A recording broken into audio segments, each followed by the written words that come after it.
धन्यवाद नीतीश, धन्यवाद। नीतीश और लखन हमारे बड़े अच्छे जूनियर्स हैं, लेकिन मैं सारा तारीफों का ट्रैफिक अंकित सर की तरफ ही अरे रिडायरेक्ट करना चाहूँगा। अंकित सर, अगर हमारा वो हस्तिनापुर का कुटुंब है तो अंकित सर हमारे भीष्म पितामह हैं, और सारी उन्हीं की। इतना इतना भी बूढ़ा नहीं हुआ हूँ भाई।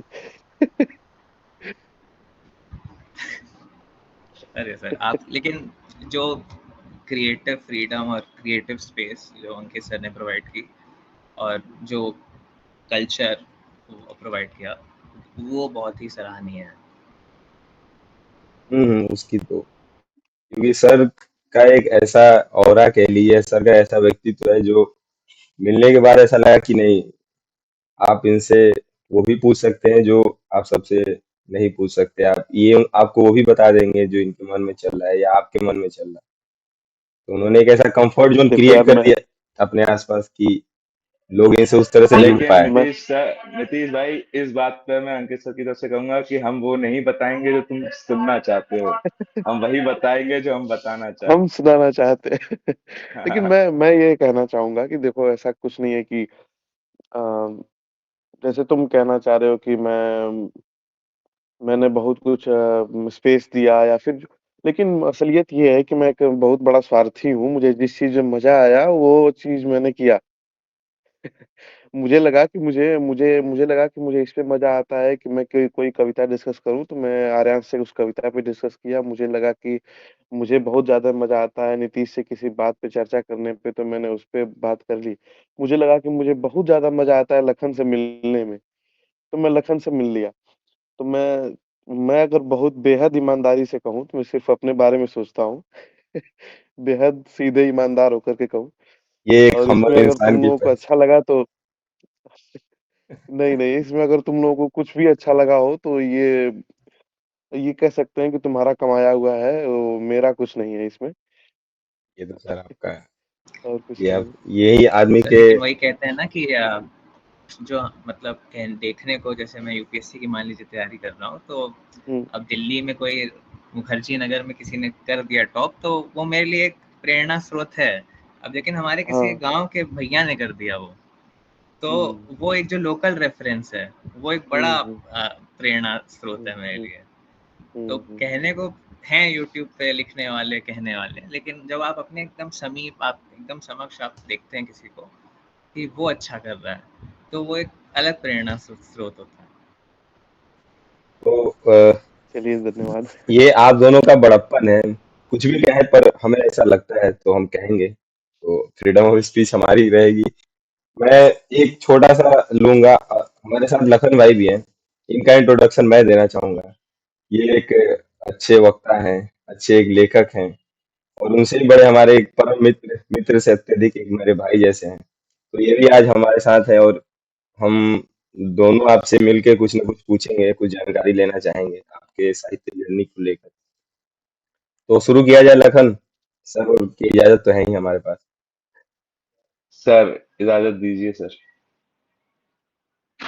हुँ, हुँ, बिल्कुल। तो सबसे नहीं, पहले बिल्कुल, हम, बिल्कुल। जैसे मैं फॉर्मेट अगर आपको बताऊं तो हम ऐसा कुछ बहुत टफ नहीं रखेंगे, बहुत कैजुअल रहेगा, जिसमें हमें कुछ, हमारे पास सेट ऑफ क्वेश्चन हम पहले से लिख के रखे हैं जो कि आपसे पूछेंगे। ठीक है, तो आपको जहां लगे, आप जिस जिस स्तर तक आप जवाब देना चाहें आप दे सकते हैं, जिस, ऐसा कुछ फाउंडेशन नहीं है। उ- उससे बिल उससे पहले सर, सेट ऑफ क्वेश्चन से पहले मेरा एक जो जहनी क्वेश्चन है कि आपको हुँ, हुँ। ये मीट में आने के लिए, मतलब क्या आपको मोटिवेट करा जिससे आप हमारे साथ कनेक्ट होने के लिए रेडी हुए?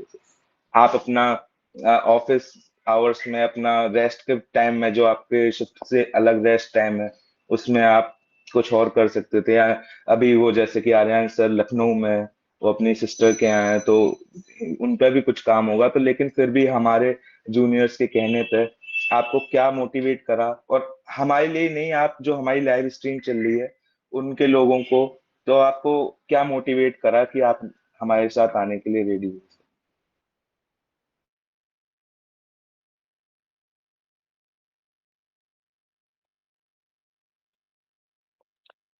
बिल्कुल, देखो मैं ये कहना चाहूँगा कि जब मुझसे नीतीश ने ये बताया कि ये हम सोच रहे हैं ऐसा एक डिस्कशन, एक वार्तालाप करने की, तो सबसे पहले आज के परिवेश में अगर देखें, अपने आस-पास देखें या कॉर्पोरेट सेल में देखें, कहीं भी देखें, तो ऐसे लोग बेहद कम मिलेंगे जो साहित्य पे चर्चा करें या फिर जो आपका निजी जो रुचि है, उस पे कुछ चर्चा करें। तो ऐसे लोग बेहद कम हैं, और जब नीतीश ने बताया, आर्यांश ने भी बताया कि हम ऐसा करने जा रहे हैं और हम इस साहित्य पे चर्चा करेंगे या कुछ ऐसी जो आपको ज़्यादा पसंद करती हो, तो ये मुझे बहुत रोचक लगा कि बात करने में बहुत अच्छा लगेगा। हम अपनी बातें शेयर करेंगे और जानेंगे, तो ये तो हमेशा होना चाहिए, और यही मुझे खींच के ले आया कि नहीं, मुझे तो बिल्कुल आना चाहिए यहाँ पे। तो शुरू वैसे किया जाए सर। नीतीश और तुम लोग छोटे भाई, और जो कहो वो तुम्हारे लिए। हाँ, हाँ, बिल्कुल। तो मेरा आप दोनों से एक सवाल, पहला सवाल ये रहेगा कि जैसे पहली बार आपको कब लगा कि, या आपकी साहित्य की यात्रा में, या जैसे आप जो भी पढ़ते हैं, लिखते हैं, बोलते हैं, उसमें आपको पहली बार कब लगा कि नहीं, मैं इसमें भी कुछ, या ये मेरे अंदर एक कला या मेरे अंदर एक हुनर कह रही है जो कि मैं इसको आगे ले जा सकता हूँ अपने साथ। पहली बार आप कब साहित्य से इंट्रोड्यूस हुए, और आपको कब ऐसा लगा कि मैं आगे इसमें कुछ बोल सकता हूँ, कर सकता मैं अगर जो सबसे पहला मेरा साहित्य से काउंटर रहा, वो बेहद बचपन की है, और मैं अगर कहूँ तो ये परिवार की देन है। मेरे परिवार में हल्दी घाटी रखी हुई थी बहुत पहले ही, शुरुआत के दिनों में। वो फटी पुरानी किताब जिसके पन्ने एकदम पीले हो चुके हैं, एक-एक पन्ना अगर जोर से उलाट दें तो वो पन्ना अलग हो जाए, ऐसी किताब। और उस किताब पे लिखे हुए वो पंडित श्याम नारायण पांडे की वो पंक्तियाँ, जिनको अगर अगर एक 7वीं 8वीं का लड़का भी पढ़े तो उसको समझ में आएगा और वो रोमांचित हो उठे कि ये क्या लिखा है। और उन पंक्तियों में महाराणा प्रताप की वो बातें, तो उस किताब से मेरा पहला वो था, जहाँ तक मुझे लगता है। और हालाँकि कविताएँ तो मुझे ऐसे भी जो किताबें होती हैं कोर्स की, उसमें अच्छी लगती थी, लेकिन जब सबसे पहला मैं कहूँ भेंट, मुलाकात साहित्य से, तो वो यहीं से था। और वो उस किताब ने मुझे बाँधे रखा, उसके बाद धीरे-धीरे शुरू हुआ, धीरे-धीरे शुरू हुआ। हालाँकि अभी भी कुछ कुछ हो तो नहीं पाया है, लेकिन जो वो कहते हैं कि एक रुझान बहुत अच्छा है उसके प्रति, साहित्य के प्रति, हिंदी के प्रति, या तो ये वहीं से है, उसी की देन है। बिल्कुल बचपन की बात है, तो बिल्कुल। हूँ। सर, ये इसमें मैं एक चीज और ऐड करना चाहूंगा, जो कह रहे थे आप बचपन से ही, तो मेरे दादाजी वो चंद बरदाई हुँ, की जो कविताएं होती थी कि 4 बांस 24 गज अंगुल अष्टप्रधान, हुँ, तो मेरे दादा छोटे पे ही हम लोग हुँ, मतलब हुँ। ऐसे ऐसे थोड़ा थोड़ा सुनाया करते थे, तो उससे आपका भी। हुँ, हुँ, हुँ, हुँ, हुँ। तो ये ये तो होगी हाँ, बात हाँ, की, बिल्कुल। ये तो बात होगी कि आपने बचपन से ही आपके घर का थोड़ा बहुत कह लीजिए उस तरह का माहौल था, या आपने उस किताबें देखी। तो पहली बार आपने कुछ ऐसा कविता कह लीजिए, पहली कविता आपने कब ऐसा सोचा कि नहीं मैं लिखूं? हुँ, हुँ। सर यानी आपकी पहली कविता क्या थी? याद तो नहीं है, एक डायरी में पड़ी हुई है, और उम, चलिए इतना बिल्कुल लो। वो उस पे थी, परिवार पे थी, और माता-पिता पे सबसे पहली, जहाँ तक मुझे याद है, वो कविता वो याद नहीं आ रहा है मुझे। पहले और प्यार पे वो कविता लगभग लिखी जब थी मैं सर यानी आप। नहीं, मैं माँ-बाप बोल रहा हूँ। हाँ, तो पहला प्यार तो वही होते हैं सर। हाँ, हाँ, बिल्कुल, बिल्कुल, वो तो ज़ाहिर-सी बात है। तो उस पर मेरी पहली कविता थी, और लगभग 7वीं के आस-पास रहा होऊँगा मैं, तब की थी। तो उस टाइम पे मेरा ये था कि जब भी कुछ ज़्यादा ही खुशी मिल जाए, किसी स्थिति में, या किसी स्थिति में मुझे ज़्यादा दुःख मिल जाए, तो उसको प्रकट करने के लिए एक कविता मेरे पास था, कि एक कविता मेरे पास आ जाती थी, कहीं से न कहीं से आ जाती थी। और अब ऐसा नहीं है, अब ये है कि मैं सोच सकता हूँ और मैं गढ़ सकता हूँ, तो ये बदलाव है वहाँ से यहाँ तक का। अरहान सर, आपको कुछ पूछना है इससे रिलेटेड?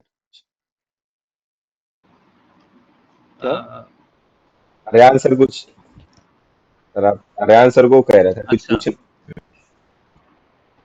अ, अंकित सर ये बताइए कि जैसे जो पहला छंद है इतिहास का, वो जैसे वाल्मीकि की कहानी है कि दो हाँ, क्रॉंच हाँ। पक्षी साथ में होते हैं, हुँ। वो हुँ। प्रेम में मिलन में होते हैं, और तभी एक हंटर आता है और जो नर पक्षी है उसका वध कर देता है।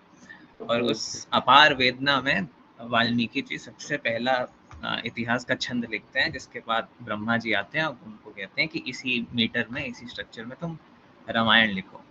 तो हुँ, वो जो इमोशनल एक्सट्रीमिटी है, या हुँ। किसी भी तरह की, वो वाल्मीकि के केस में वेदना थी, तो उसमें ऐसा क्या इनरैप्ड है जिसकी वजह से वेदना कह लीजिए, या बहुत अपार खुशी कह लीजिए, या प्रेम कह लीजिए, जो अपने साथ छंद को ले आता है, या अपने आप स्ट्रक्चर को ले आता है, या मीटर को ले आता है, वो उस इमोशनल एक्सट्रीमिटी में ऐसा क्या है? जहाँ तक मुझे समझ में आता है कि जो काव्य है, काव्य एक मैं कह सकता हूँ कि धुनात्मक भावनाओं के बहाव को ही कहते हैं। और जो वहाँ पे काव्य रचा गया, जो क्रॉंच पक्षियों के द्वारा उस पे जो वाल्मीकि ने छंद रचा, तो उसमें 2 बातें हैं। अगर धुन में रहेगा, अगर वो एक छंद में, एक लय में रहेगा, तो ज़ाहिर-सी बात है वो भावनाएँ हमारे तक जल्दी पहुँचेंगी और वो कर्णप्रिय भी होती हैं। तो ज़ाहिर-सी बात है इसीलिए उसको छंद चुना गया। अगर इसमें कुछ और तुम चाहते हो बताना तो मैं इसमें ऐड करूँ, आराम से। मतलब इसमें रोचकता ये है कि वो बिना उस वेदना के वो शायद वो छंद ना रच पाए, लेकिन उस वेदना में कुछ ऐसा इनरैप्ड है या इनकैप्सुलेटेड है जो अपने साथ स्ट्रक्चर ले आता है या रिदम ले आता है। जैसे आपने बताया कि आपने हाँ, जब पहली कह लिखी तो आपने जो परिवार पे लिखी, हाँ। तो वो बहुत ड्रिवन थे आप। हुँ। तो उस ऐसा क्या होता है कि हुँ। इमोशन या भावना अपने साथ स्ट्रक्चर ले आती है जो उसके अभाव में ना आए? बिल्कुल सही बात है। हाँ, मतलब तुम ये पूछना चाहते हो कि जो वेदना है, वेदना के साथ छंद कैसे आ जाता है? ये जी, जी। हाँ, तो जैसे किसी मछली शब्दगुप्त या किसी की वो पंक्तियाँ हैं ना कि वियोगी होगा पहला कवि, आह से उपजा होगा गान। तो ये तो बिल्कुल बेहद मानवीय बात है कि अ, हम बेहद दुःख में होते हैं तो वो राग वो हमारे यहाँ से फूटता है, हमारे दिमाग में फूटता है, हमारे ज़हन में फूटता है। तो जब काव्य उपजता है तो बिल्कुल वो कहीं न कहीं वो रूप पकड़ लेता है पानी की तरह कि हम उसी वेसल में, उसी बर्तन में बह के निकलेंगे। तो ये तो है ही। और दूसरी बात मैं ये कहूँ कि जैसे मान लो कि एक मूर्तिकार है हुँ, और मूर्तिकार के पास एक पत्थर है जो और उस पत्थर कोई ऊबड़-खाबड़ पत्थर है जिसमें कई छेद हैं, कहीं टूटा हुआ पत्थर है। तो एक अच्छा मूर्तिकार को पता है कि उस जो ऊबड़-खाबड़पन है, जो उसमें पत्थर में गड्ढा हुआ है, उसको कैसे प्रयोग में लाना है कि वो हमारे मूर्ति के आकार में भी सहायता करे। तो ये जो वेदना है जब एक कवि रचता है कुछ, तो उस वेदना को इस प्रकार से करता है कि वो छंद में अपना एक अलग स्थान रखे और जो हम बताना चाहते हैं उसमें वो सहयोग करे। छंद भी सहयोग करे और वो वेदना भी सहयोग करे। तो ये तो बिल्कुल वाल्मीकि की कलात्मकता है कि जो उन्होंने वेदना के साथ-साथ वो छंद भी कहा। तो सर सर मैं इसके साथ एक रिलेटेड छोटा सा इसका एक क्वेश्चन पूछना चाहता हूँ। आजकल हुँ, जो लोग हम देखते हैं अपने आसपास, वो फ्री वर्स पोएट्री को भी सपोर्ट करते हैं या फिर उसमें भी लिखते हुँ, हैं, और हुँ, बहुत सारे ऐसे लोग हैं जो कि इसमें अच्छा कर भी रहे हैं। तो आपके ख्याल से, मैंने जैसे एक का इंटरव्यू देखा था, वो थोड़े बड़े अच्छे साहित्यकार थे।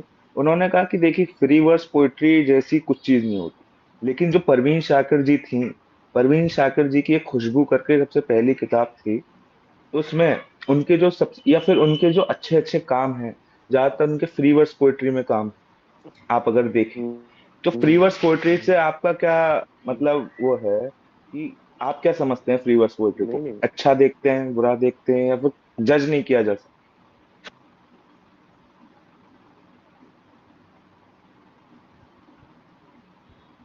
नहीं, देखो मैं बताता हूँ। फ्री वर्स पोएट्री लिखना बिल्कुल गलत बात नहीं है। ये बहुत लोग लिखते हैं, और अगर कोई किसी ने ऐसी बात कही है तो मुझे नहीं पता। लेकिन जहाँ तक मेरी पहुँच है, मैं देख पाता हूँ कि फ्री वर्स बहुत एक अच्छा साधन है। फ्रीवर्स की बात हो रही है तो हमारे साथ आर्यन सर भी है। मुझे लग रहा है ये सवाल मोर हाँ, ओरिएंटेड है आर्यन सर के व्यक्तित्व की तरफ। जी सर, अगर आप इस बात पर थोड़ा सा पर्दा खोल सकें तो आप, हम्म, क्योंकि आप खुद लिखते हैं तो आपको थोड़ा आइडिया होगा। हाँ, तो अभी कुछ दिन पहले मैं जावेद अख्तर साहब का इंटरव्यू देख रहा था, तो उन्होंने कहा कि प्रोज पोएट्री जैसा कुछ नहीं होता, या तो प्रोज है या तो पोएट्री है। वो अगर हाँ, तुम्हारी मैं भी वही सुना हूँ।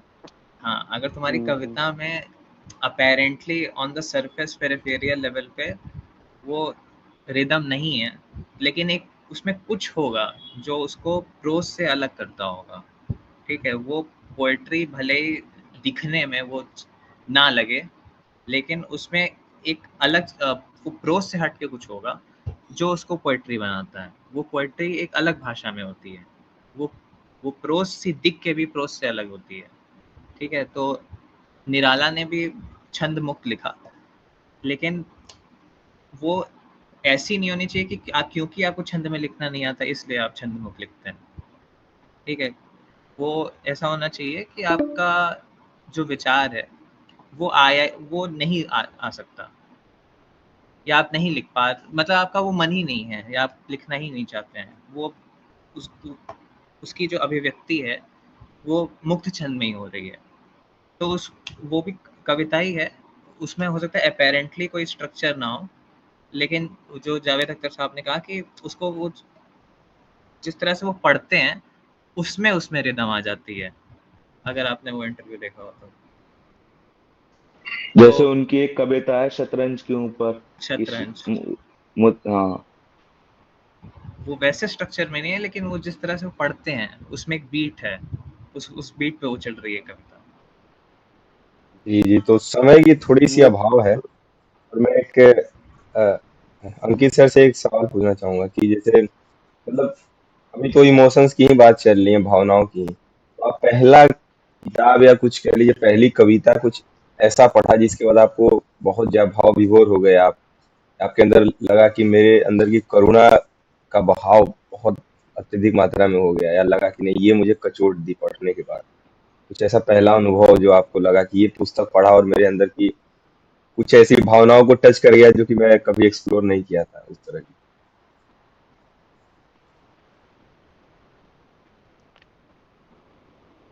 बहुत बहुत बढ़िया प्रश्न पूछे हो रितीश।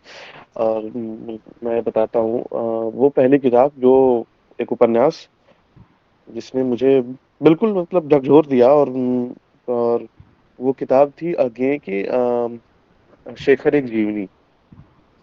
और वो किताब, मुझे ऐसा लगता है, पता नहीं कोई और पढ़ेगा तो उसे कैसा लगेगा।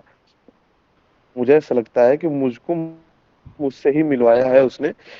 और बेहद मतलब रोजमर्रा की चीजों में मैंने उस किताब के तथ्यों को पाया, जो हम्म उसमें शेखर के साथ जो घटित हो रहा है, शेखर जो अनुभव कर रहा है, हम्म वो बिल्कुल मेरे ऐसा लग रहा है कि मैं उस किताब को पढ़ रहा हूँ, अगले ही क्षण मुझे वो दिख गया, वो बात जो उसमें लिखी हुई है। 4-5 पन्ने पहले जो बात कही गई थी, तो उस किताब ने मुझे बेहद प्रभावित किया, मैं सच कहूँ तो अभी तक। उसके बाद अगर किसी किताब ने किया है तो आगे की एक पतली सी बिल्कुल पतला सा उपन्यास है, जिसके बारे में मुझे बहुत कम सुना हूँ मैं, कम लोग बात करते हैं। अपने अपने अजनबी उस उपन्यास का नाम है। बेहद पतला उपन्यास, और बहुत ही ज़्यादा प्रभावशाली और बहुत बढ़िया किताब में। उसको अगर कोई पढ़े तो बिल्कुल, उसके बारे में जितना कहूँ उतना ही कम है। आज्ञा के बारे में ही तो खैर कम है। और उस अपने अपने अजनबी भी बहुत अच्छी किताब है, लेकिन पहली किताब वो थी, शेखर एक जीवनी। अ, और आर्यन सर, आपने कभी आपको पहला अनुभव ऐसा कब लगा कि मतलब सच इमोशन मेरे जो है वो बाहर आ रहे हैं इससे पढ़ने के बाद? मैंने सबसे पहले रामधारी सिंह दिनकर की रश्मि रथी पढ़ी थी। और होता क्या है कि साहित्य का क्या होता है हम्म कि वो एक आपको रिलेटेबिलिटी प्रोवाइड करता है। तो उस समय हमारे परिवार में कुछ अनबन अनबन चल रही थी, रस्साकसी चल रही थी। तो उस समय हमने रश्मि रथी पढ़ी। और आदमी कर्ण को इसलिए भी बहुत पसंद करता है क्योंकि हर आदमी, हर मनुष्य सोचता है कि मेरे साथ बहुत बुरा हुआ है। ठीक है, वो अलग बात है, हर आदमी को लग रहा है कि मैं ही कर्ण हूँ, मेरे ही साथ ही अन्याय हुआ है। लेकिन बहरहाल जब रश्मि रथी पढ़ी तो लगा कि एक वो जो उसका चरित्र है कर्ण का, कि इतनी विपदाओं के, इतनी बाधाओं के बावजूद भी वो अड़ा हुआ है, खड़ा हुआ है। तो सबसे पहले रश्मि रथी पढ़ी, तब एक बहुत काइंड ऑफ मतलब इमोशनली ड्रिवन था। और वो मुझे काफी हद तक मूव किया, उसका जो चरित्र चित्रण है।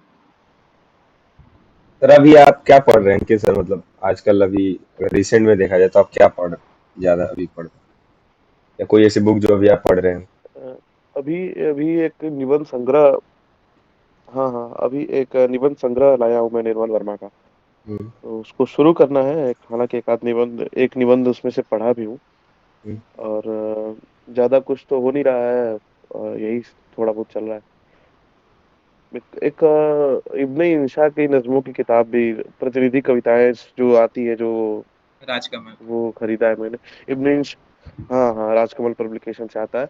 और इब्ने इंशा को इसलिए चूज किया कि मैंने क्योंकि वो बहुत ही सरल और बहुत ही धुनात्मक और बड़ा अच्छा लिखते हैं। अगर कुछ बिल्कुल हल्का पढ़ना हो और भारी भी हो तो इब्ने इंशा को पढ़ा जाए, बहुत अच्छा लिखते हैं। चलिए। तो और यही सब चीजें चल रही हैं अभी तो। एक एक सवाल मेरा और होगा, जैसे मतलब हमारा तो थोड़ा बहुत आप लोगों की कृपा से, आप लोगों के थ्रू हमारा थोड़ा साहित्य के प्रति रुझान और बढ़ गया है।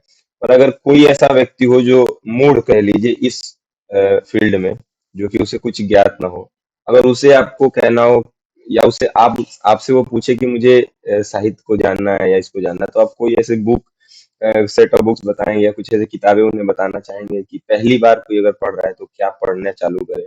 हिंदी साहित्य ही नहीं, उर्दू साहित्य, उर्दू से उर्दू भी हो सकता है, मुशायरा, गजलें, तो कुछ एक हम्म, एक हिंदी साहित्य से और एक उर्दू गजलों की किताब है, कुछ ऐसा आप रिकमेंड करना चाहें जो लोग देख रहे हैं उनके लिए?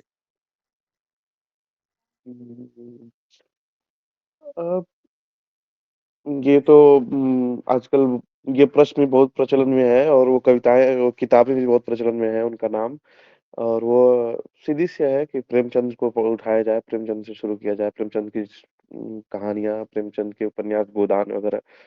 और गुनाहों को देवता को तो पूछो ही मत। वो मुझे सर लगता है कि जिसे हिंदी का ह भी नहीं आता होगा, वो गुनाहों का देवता के बारे में पता है उसे, कि हर ये दूसरा क्या है रील सर। किताब, और इसके अंदर की चीजें क्या है। तो अंकित सर, गुनाहों की आप देवता हो इस गई। मीटिंग में क्या 4 में सर, से क्या? 3 लोगों को रुलाने के गुनहगार हैं। हाँ हाँ हाँ। क्यों, ऐसा क्यों?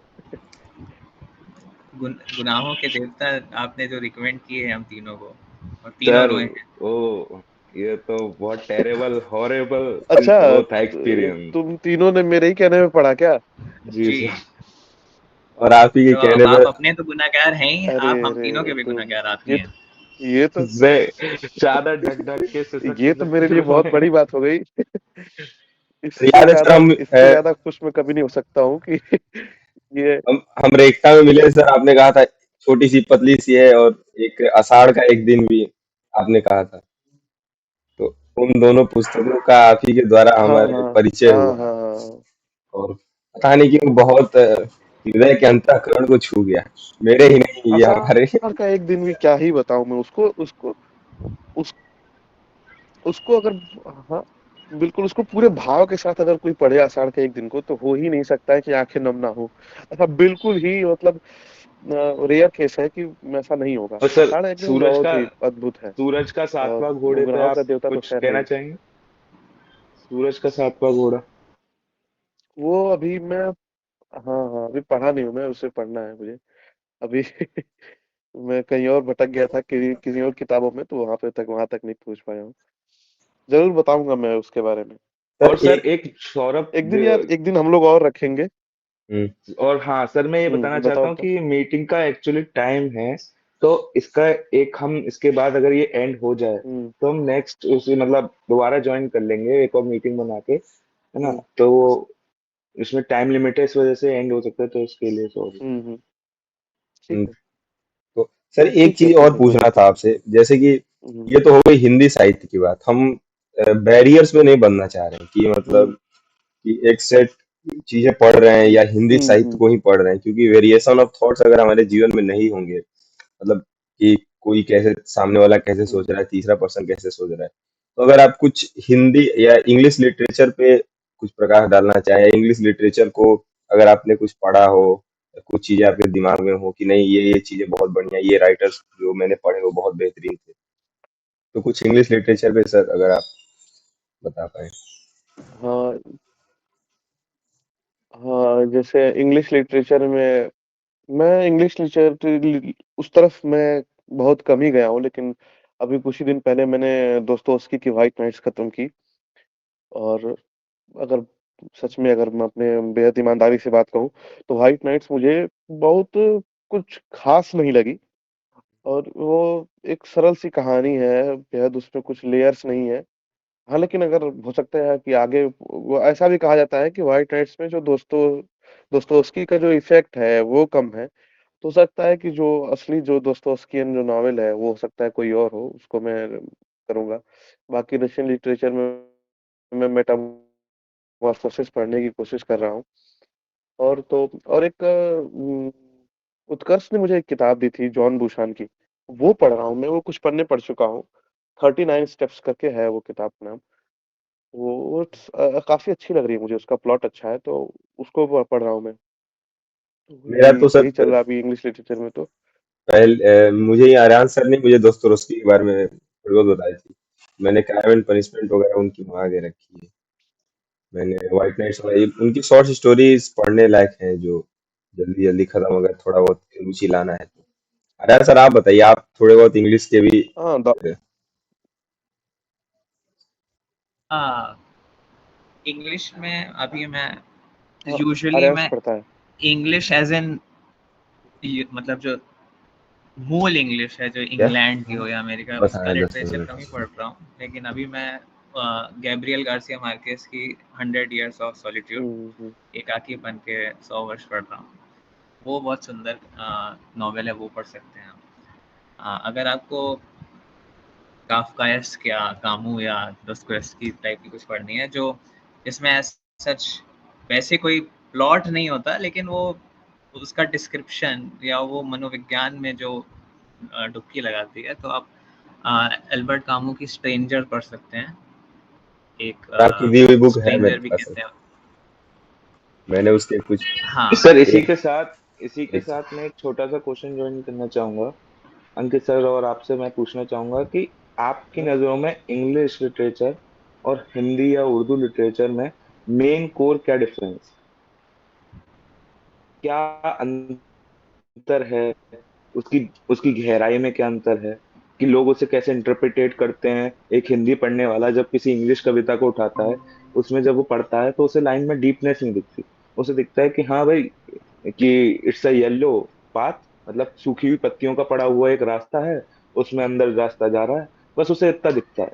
उसमें वो नहीं पहचान पाता कि वो सूखी पत्तियां हैं, तो यानी वो सीजन क्या है या क्या है। तो एक हिंदी लिटरेचर पढ़ता हुआ इंसान जब इंग्लिश में अगर पढ़ना चाहे पोर्स को या पोइट्री को, तो वो किस तरीके से अप्रोच करे कि उसे सब चीज उसकी गहराई समझ आए?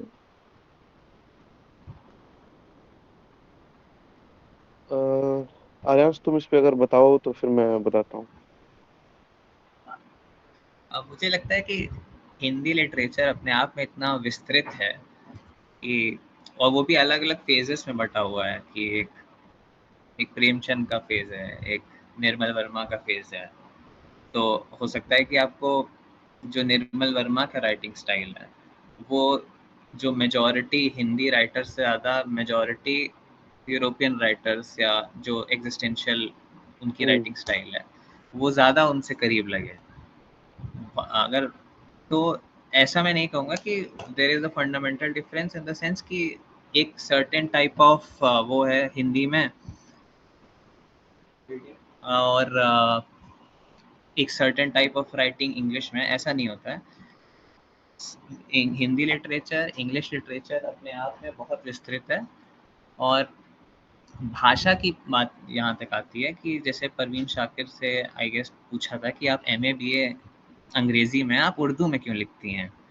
तो परवीन शाकिर का बहुत रोचक आंसर था कि मैं इंग्लिश में लिख सकती हूँ, मैं इंग्लिश में पढ़ सकती हूँ, लेकिन मैं जो सपने देखती हूँ ना रात में सोते वक्त, वो मैं उर्दू में देखती हूँ।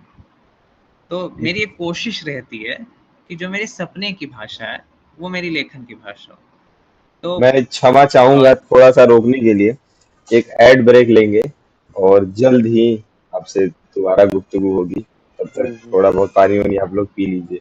अब ठीक इस ब्रेक के बाद अंकित सर इस बात का जवाब देंगे, ठीक है? है? हाँ ठीक। तो मैं सॉरी लिंक फॉर भेज द मैं इनकन्वीनियंस। लिंक भेज रहा हूँ, आप लोग ज्वाइन कर लीजिए। जी जी। हमारे स्पॉन्सर्स हैं आज के मिस्टर आर्यन सर।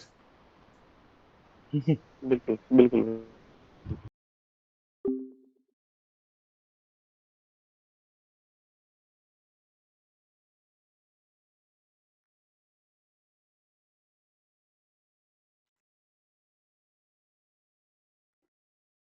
और आजा, आओ आओ, लिंक भेज दिया। जल्दी जल्दी, एड ब्रेक खत्म होने वाला है।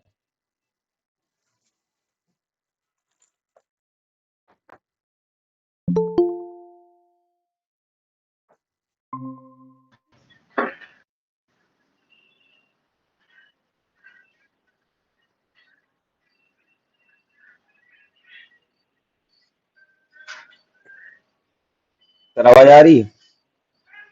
आवाज आ रही है सर? जी आ रहे हैं।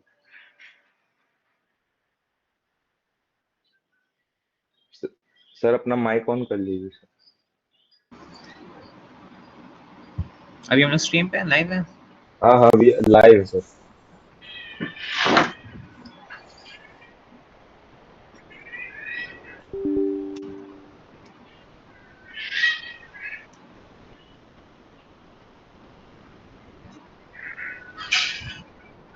तो दोस्तों, अभी तक जो आपको नोट करने की बात है वो ये है कि सर ने एक बताई अज्ञे की किताब। कौन सी बताई थी सर? शेखर एक जीवनी, वो इवन दो हिस्से की किताब है, पार्ट 1 पार्ट 2। गुनाहों के देवता अंकित सर ने हमें बताई। और आ, प्रेमचंद की रचनाएं, अगर आप पहली बार पढ़ना चाह रहे हैं, कुछ चीजें हिंदी साहित्य से तो रूबरू होना है। अभी तक मेन जो आपको अगर साहित्य में रुचि है तो शेखर एक जीवनी से आप शुरुआत करिए, है ना? और उसके बाद जो ब्रिज बनाती है वो है गुनाहों के देवता। तो आप पहले अपना ब्रिज तैयार करिए। उसके बाद उस पार जब आप पहुंच जाएं तो फिर आप जो मर्जी चाहें वो करिए। अभी जी सर। तक तो के मीटिंग का समरी अगर मैं ऑडियो को देना चाहूँ तो अभी तक मीटिंग में ये हो चुका है कि कैसे साहित्य से हमारे सीनियर्स का, हमारे सर का इंट्रोडक्शन हुआ और कैसे उन्होंने अपने बढ़ते हुए जीवन में अब धीरे धीरे कैसे कैसे अपने साहित्य की रुचियों को और प्रबल करते हुए नई नई चीजें पढ़ी, नए नए भावनाओं से उनका रूबरू हुआ। और अंत में उन्होंने बताया कि अगर आपको साहित्य में पढ़ना चालू करना है तो अज्ञेय से पढ़ें, गोदान और मुंशी प्रेमचंद की छोटी छोटी कहानियां लें, उन्हें पढ़ें, उससे रुचियां आपकी बढ़ेंगी। उसके बाद धर्मवीर भारती, उनकी तो एक ग्रंथ संग्रह ही है, तो उसमें उन्होंने बताया कि गुनाहों के देवता से आप चालू कर सकते हैं। तो अब आ जाते हैं मीटिंग के दूसरे पार्ट में। तो अभी हमने सर से जाने से पहले एक सवाल पूछा था इंग्लिश लिटरेचर को लेके। तो आर्यन सर का जहां तक मैं समझ पाया हूँ जवाब आया था कि मैं अपना जो लिखने का जो हो सकता है वो मेरी लोकल लैंग्वेज हो सकती है, तो इसको। हाँ, तो मैं वही बात कर रहा था कि क्योंकि तुम्हारे कॉन्टेक्स्ट अलग हैं, हम मतलब एज अ मैं मध्यम वर्गीय भारतीय, मेरे जीने के कॉन्टेक्स्ट अलग हैं। तो जब डोस्टोवेस्की लिखता है कि हम लोग टैवर्न में गए, विच इज़ लाइक अ बार और अ रेस्टोरेंट, तो हमें हमें पहले वो समझना पड़ता है ये है क्या, ये टैवर्न कहते किसको हैं, ये क्या जगह है, ठीक है, तो हमारे जो रेफरेंसेस हैं, हमारे जो कॉन्टेक्स्ट हैं, वो इतने अलग हैं कि वो एक बाधा बनती है बीच में। लेकिन अगर उस भाषा कुछ और उस कल्चरल डिफरेंसेस को आप हटा दें, तो आप ये नहीं कह सकते कि हिंदी में बस एक तरह का लिखा जाता है और बाकी पश्चिम में एक तरह का लिखा जाता है, और उसमें एक ऐसे आप क्लियर लाइन खींचते हैं। हो सकता तो है जैसे आपको प्रेम दोस्तोयेवस्की ने कहा कि टैवर्न में मैं जा रहा हूँ कि यानी तो मदिरालय जाने को घर से चलता है पीने वाला, है ना? तो ऐसा बिल्कुल। हाँ, हो सही सकता है बात आपको है बच कालिदास और शेक्सपियर ज़्यादा पास दिखें, और हो सकता है आपको निर्मल वर्मा और कोई एग्जिस्टेंशियल कामू या काफका ज़्यादा पास दिखें, है ना? जी अंकित सर, आप उस पर थोड़ी और रोशनी डालिए। मैं सबसे पहले थोड़ा-सा नीतीश अभी समरी दे रहा था, तो उसमें एक बात और ऐड कर दूँ। मुझे मन किया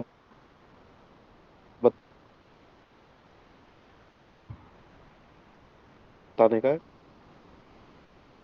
जैसे शायद मैं आवाज बिल्कुल आपकी सही नहीं बिल्कुल आ रही। गाँव से आता हूँ, हाँ, और आवाज गाँव में एक चीज़ मैंने ध्यान दी कि जब जून में या जुलाई में और जब धान की रोपाई होती है, तो जो महिलाएँ धान रोपती हैं ना, तो वो उस समय गाना एक गीत हाँ, एक गीत रहता है उनके पास, वो गीत गाते हुए ही धान रोपती हैं। हुँ, तो बिल्कुल वैसे ही हमारे पास रोज़मर्रा की चीज़ों में जो रोज़ जो काम कर रहे हैं, वो एक चीज़ एक ऐसा होना चाहिए जो गीत का काम करे। तो बिल्कुल ये एक हम हमारे पास, हम चारों के पास ये साहित्य, ये कविताएँ, ये किताबें वो गीत का काम करती हैं, जो हमारे रोज़ के कामों में बिल्कुल वो चलता रहता है। तो आगे आगे क्या प्रश्न था? हिंदी, उर्दू और इंग्लिश पे बातचीत। अ, सबसे पहले अगर मैं हिंदी और उर्दू को उठाता हूँ, तो ये तो सभी को पता है कि हिंदी वो किसी का शेर था ना, क्योंकि सगी बहनों का रिश्ता है जो हिंदी और उर्दू में। मैं कुमार विश्वास का मौसी, शेर था शायद, हुँ, जहाँ हुँ। तक मुझे याद है। मौसी है, तो मौसी। बिल्कुल ही एक सी हिंदी माँ है भाषाएँ और हैं, उर्दू लेकिन अगर मौसी है। भाषाई अंतर में बताऊँ, हाँ, मैं हाँ, हाँ, हाँ, मैं हिंदी माँ का बेटा हूँ, मैं घर मौसी के आया हूँ, ऐसा कुछ था वो। तो अगर भाषाई अंतर बताऊँ, तो बिल्कुल अगर आप देखें तो उर्दू में अगर कोई गज़ल कहता है, कोई शेर कहता है, तो वो कहता है, लिखता नहीं है। अब ये और हिंदी कविताएँ लिखी जाती हैं। तो ज़ाहिर-सी बात है कि उर्दू भाषा सुनने की भाषा है, ये महफ़िलों की भाषा है, और हिंदी का जो हमेशा से जो काम रहा है, वो समाज सुधार रहा है, वो स्व-सुधार भी रहा है, अपने आप को सुधार करना भी रहा है। तो हिंदी का जो परिप्रेक्ष्य है, वो सुनने से बढ़ कर के उसको पढ़ने का है। तो वो हिंदी और उर्दू में बेसिकली यही फ़र्क है, क्योंकि वो इसीलिए उर्दू में थोड़ा-सा छंद पे, बहरों पे ज़्यादा काम किया जाता है, और हालाँकि वो तो इतने स्ट्रिक्ट हैं कि बिना बहरों के कविता गज़ल भी नहीं मानते हैं। वो कहते हैं कुछ और हो सकता है, लेकिन ये गज़ल भी नहीं है अगर मीटर में नहीं है। नज़्मों पे भी वही पाबंदी है।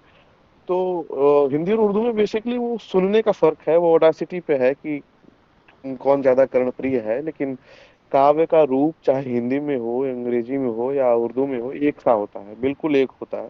ये मुझे भी मेरे शुरुआती दिनों में करीब 3-4 साल पहले बहुत बड़ा भ्रम हो गया था, और उसे बताने से मैं चूकूँगा नहीं कि जब मैं उर्दू के कुछ शेर पढ़ा, कुछ गज़लें पढ़ी, तो मुझे लगा कि ये तो बहुत बारीक है, ये तो वो बातें कह रहा है जो शायद कहीं नहीं गई हों।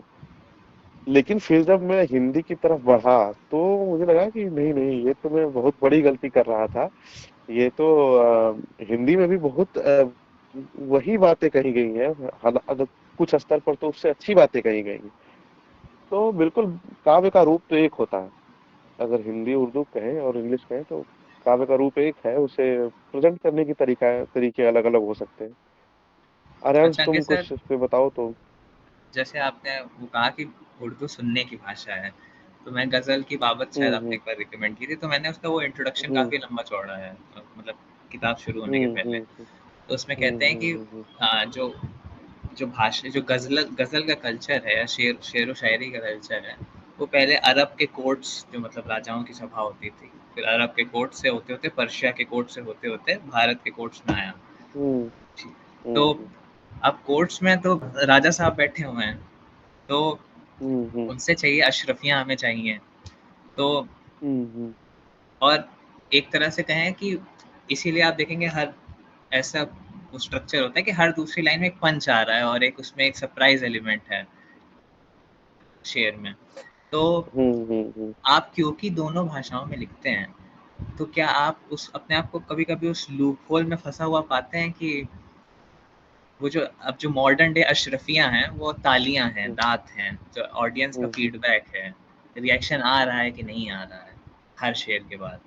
तो वो जो मॉडर्न डे हम्म। अशरफियाँ हैं सोने की, क्या उसकी लालच के लूप होल में आप या आपको लगता है लोग फंस जाते हैं उर्दू राइटिंग में? बिल्कुल, बिल्कुल फँसते हैं, ऐसा नहीं है। और लेकिन अगर पुरानी उर्दू की बात करूँ, जहाँ तक मैं समझा, और अभी की उर्दू में बहुत फ़र्क है। पहले कसीदे लिखे जाते थे राजाओं के लिए, महाराजाओं के लिए। अब की उर्दू, अब की शायरी थोड़ी-सी अलग हो चुकी है। हुँ, वो बिल्कुल निजी बात करती है। वो जनरलाइज़ नहीं करती है वो शायरी। बिल्कुल निजी बात करती है, बिल्कुल अपने महबूब की बात करती है। तो हालाँकि और जहाँ रही बात तालियों की, तो तालियाँ भटकाती हैं सिर्फ़, ना ही सिर्फ़ उर्दू शायर को, एक हिंदी के कवि को भी भटकाती हैं, हुँ। और बेहद बड़े स्तर पे भटकाती है। तो इसकी और शिकार जुमला कह सकते हैं सर, हाँ, एक हाँ, जुमला है। और सर आपने हाँ, वो भी हाँ, कहा कि जो हाँ, रेंज हिंदी का जो हिंदी ने ये दायित्व लिया, जैसे मुनव्वर हुँ, राणा एक बार किसी से मुनव्वर राणा से किसी ने कहा कि जब तुम अंग्रेजों के कोर्ट्स में अशरफियां लूट रहे थे, तब हमारी हिंदी स्वतंत्रता की लड़ाई लड़ रही थी। उन्हें मुनव्वर राणा ने किसी को ऐसे ताना मारा। तो जो पिछले हुँ, 200 साल 150 साल में जो हिंदी ने अपने आप अपने कंधों पर वो जो समाज सुधार और स्व सुधार का जो जिम्मा ले रखा है, अब आपको ऐसा लगता है पिछले 50-60 साल में क्योंकि उसने अपने आप ऊपर इतना वो जिम्मा ले रखा है, या अपने आप को वो अपने आप को इतना सेल्फ राइचियस समझती है, जो हिंदी लिटरेरी सर्कल्स हैं, कि वो जो एलीट हिंदी सर्कल है, जो वो जो 60-70 साल पहले जो आम जनमानस की भाषा थी, जो लड़ाई की भाषा थी, लड़ाई एज इन चेंज की, रेवोल्यूशन की, क्रांति की भाषा थी, अब वो अब मैं वो कवि सम्मेलनों वाली हिंदी कविता की बात नहीं कर रहा हूँ, जो जो एक्चुअल जो क्रिटिकल या क्रिटिक्स के हिसाब से अच्छी हिंदी कविता मानी जाती है, वो क्या अब एक एलीट और एक प्रिविलेज्ड और एक स्पेशल सेक्शन की भाषा बन गई है? मैं बता रहा हूँ उसपे, जैसे कि किसी की कविता थी, शायद पंत की थी या गुप्त की थी, मैथिली शरण गुप्त की थी, मुझे अच्छे से याद नहीं आ रहा है। कुछ तो थी, गोली खाकर 3 मरे, ऐसे कुछ करके था कि गोली खाकर के 3 लोग मरे। और ये अ, नागा मैं ना, खोज लेता हूँ, क्योंकि उस कविता का यहाँ पढ़ना बहुत ज़रूरी है समझने के लिए चीज़ों को। मैं उस कविता को खोज के लाऊँ। इसमें मैं वो ऐड करना चाहूंगा, नागा अर्जुन की कविता है गांधी जी के 3 बंदर। उसमें उन्होंने अ, बैठी हुई सरकार, जो इंदिरा गांधी की सरकार थी और अरे नेहरू की सरकार थी, उस वक्त उन्होंने वो कविताएं पढ़ी थी उनके सामने, कि कैसे कैसे इंदिरा गांधी ने इमरजेंसी लगाया और कैसे कैसे इन सारी चीजें की, कैसे कैसे सरकार देश को कर रही है। तो पहले की जो कविताएं थे सर, वो बहुत ज्यादा रिवोल्यूशनरी कह लीजिए, और कि भाई सोशल क्राइसिस पे बात करते थे लोग, कैसे जैसे गोदान गबन, ये जो लिख प्रेमचंद देख लीजिए, पूरा उनका जो संग्रह, आप तो खुद उनको जानते हैं, कटाक्ष से भरा हुआ है, जातिवाद को लेके बहुत सारी चीजों को लेके उन्होंने कटाक्ष किए, गोदान में खुद उन्होंने उस चीज को दिखाया है। तो रही है। और आज इलीट, मैं इस वाले सवाल से सर थोड़ा सा डिसएग्रीमेंट दिखाऊंगा। इलीट क्लास की भाषा अब अंग्रेजी बनती जा रही है, मोर और लेस। हिंदी तो सर कोई पढ़ना नहीं चाह रहा। और नहीं, जैसे मेरा वापस मैं अंकित सर को उसी तरफ जाऊंगा, जैसे एक शब्द है जाने माने हाँ, कवि। मैं वो कविता सुनाऊँ? बिल्कुल हाँ सर। Sir, sir. सर जी सर, बिल्कुल जी सुना सर। दीजिए। हाँ, मैं बिल्कुल समझ रहा हूँ, बिल्कुल समझ रहा हूँ। मैं वो पोस्टमार्टम की रिपोर्ट नाम से कविता है सर्वेश्वर दयाल सक्सेना की, मैं गलत था। कविता है कि गोली खाकर एक के मुँह से निकला राम, दूसरे के मुँह से निकला माओ, माओवादी जो उस हाँ हाँ। वहाँ से शब्द है, दूसरे के मुँह से निकला माओ, लेकिन लेकिन तीसरे के मुँह से निकला आलू।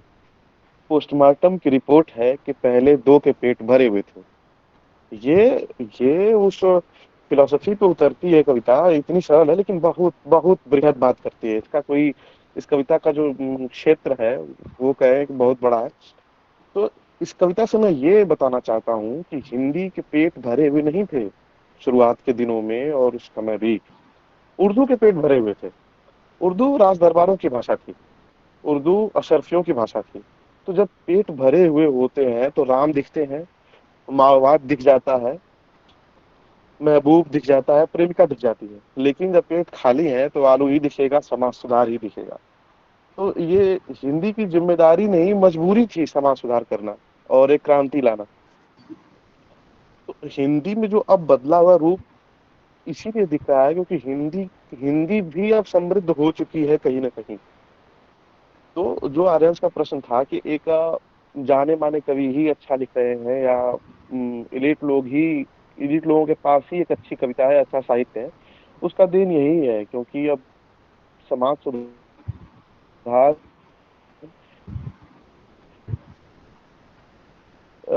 का तरीका सिर्फ हिंदी कविताएं या हिंदी रचनाएं ही नहीं रही है। समाज सुधार के लिए बहुत से साधन आ चुके हैं। तो मुझे लगता है कि यही वो कारण है बेसिकली। इसमें मैं एक चीज जोड़ना चाहूंगा। हमारे बिहार के लाल नागार्जुन जी ने इंदिरा गांधी पे क्या वो लिखा नहीं था कि इंदू जी क्या हुआ आपको, सत्ता की मस्ती में भूल गई बाप को। तो इस तरह की चीजें पहले थी, हम्म। बहुत अत्यधिक रूप से थी, जो कि हमारे समाज के उद्धार के लिए बहुत सारे लेखन हुआ करते थे। प्रेमचंद का एरा देख लीजिए, या अ, खुद जो नागार्जुन थे, या बहुत सारे उस वक्त के जो लेखक, जयप्रकाश नारायण, हरिवंश राय बच्चन से लेकर, तो ऐसे एरा एरा पर अभी उस स्तर पे नहीं मिल पा रहा है, क्योंकि आवाज का जो माध्यम है वो बदल चुका है। आवाज मतलब बोलना नहीं, मतलब किसी के प्रति अपना विरोध दिखाना, या किसी सरकार के प्रति, या किसी भी चीजों के प्रति आपका अविश्वास दिखाना का तरीका बदल चुका है। लोग मोर और लेस सोशल मीडिया और कहीं बोलकर कुछ चीजें कर कर दिखा देते हैं, और पहले के लोग उसको बहुत बारीकियों में जाते थे, लिखते थे, उसको व्यक्त करते थे। तो ये अच्छा लगा सर। एक सर, इस टॉपिक को समेटते हुए मैं आपसे बस एक ये वन वर्ड क्वेश्चन पूछना चाहूंगा कि एक अच्छा कवि रूढ़िवादी हो सकता हो, रूढ़िवादी भी हो सकता है, एक अच्छा कवि हमेशा क्रांतिकारी। एक प्रिकॉशन दे दूं, मैं रूढ़िवादी नहीं हूँ, क्योंकि ये सवाल अ, अच्छा कवि होने के लिए इन दोनों की ही जरूरत नहीं है मुझे लगता है। आप किसी एक पंथ को, मेरा मेरा ये मानना है कि किसी एक पंथ को की तरफ न जाएं, जिधर और किसी को फॉलो ना करें, और जिधर आपका रुझान ज्यादा है बिल्कुल वो करें। अगर इस पर मुझे लग रहा है कि मुझे उन रूढ़ियों पे चलना है, वो मुझे रूढ़ियां बेहद पसंद है, मैं चलूंगा उन रूढ़ियों पर। और जहां मुझे लगता है कि मुझे इस क्रांति की जरूरत है, वो क्रांति मुझे झकझोरती है, वो उस क्रांति की जरूरत मुझे झकझोरती है, मैं वो क्रांति की तरफ जाऊंगा। तो मेरा ये मानना है कि बिल्कुल ही अपने आप को स्वच्छंद रखना चाहिए, और जिधर भी वो बहाव ले जाता है और कविताओं का। देखो, एक चीज मैंने अनुभव किया था कि मैं यहाँ पे गलत भी हो सकता हूँ क्योंकि मेरा निजी अनुभव है। मुझे ऐसा लगा था कि एक कवि, एक शायर बिल्कुल अंधा जैसे होता है।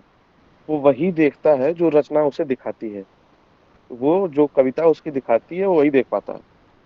आपकी जो कविता की चेतना है उतना ही आप देख पाओगे, उतना ही आप चल पाओगे। अगर आपको लगता है कि आप कम देख पा रहे हो, उस कविता की चेतना को बढ़ाओ, उस और उतना ही आप कर पाएंगे। तो बिल्कुल ये यही है जहां तक मुझे लगता है।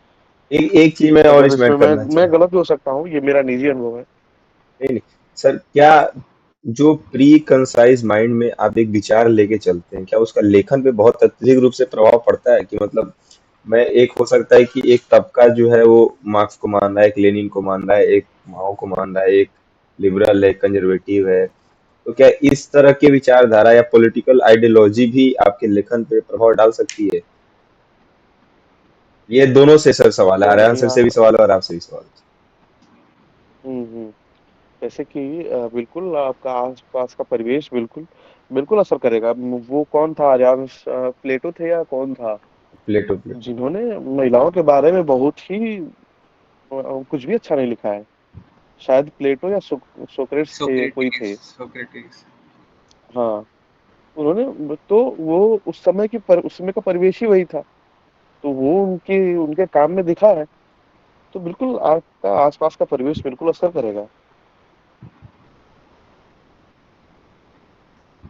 और जैसे मेरी समझ से तो आपका जो आसपास का परिवेश है वो आपकी कविता में झलकना भी चाहिए। अब मैं लखनऊ से कुछ लिख रहा हूँ या बनारस में बैठ के कुछ लिख रहा हूँ, और और मेरी कोशिश हो कि बनारस उसमें ना झलके, लखनऊ उसमें ना झलके, उसमें न्यूयॉर्क झलक जाए, उसमें पेरिस झलक जाए, तो वो एज अ राइटर मेरी भी बेईमानी है।